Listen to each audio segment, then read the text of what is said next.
રંગારેડી અને જયપુરમાં અકસ્માતમાં 32 લોકોના મોત. નમસ્કાર, સ્વાગત છે આપનું આરબી ન્યૂઝના ટોપ 10 સમાચારમાં. હું અશ્વિન રાઠોડ. તેલંગાણાના રંગારેડીમાં રાજ્ય સરકારની બસ અને ટ્રક વચ્ચે ભયંકર અકસ્માતમાં 19 લોકોના મોત, 20 લોકો ઘાયલ. તો જયપુરમાં પણ એક ડમ્પર ચાલકે 17 વાહનોને હડફેટે લેતા 13 લોકોના મોત, ટોટલ 32 લોકોના મોત. મુંબઈમાં ડીઆરઆઈએ 3 દિવસમાં 90 કરોડનું ડ્રગ્સ જપ્ત કર્યું. તુર્કીએ 20 યુરો ફાઇટર જેટ માટે યુકે સાથે 10.7 બિલિયનનો સોદો કર્યો.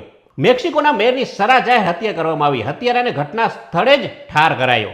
યુક્રેને રશિયાના ઓઇલ પોર્ટ પર સૌથી મોટો ડ્રોન હુમલો કરતા પોર્ટ પર લાગી ભીષણ આગ.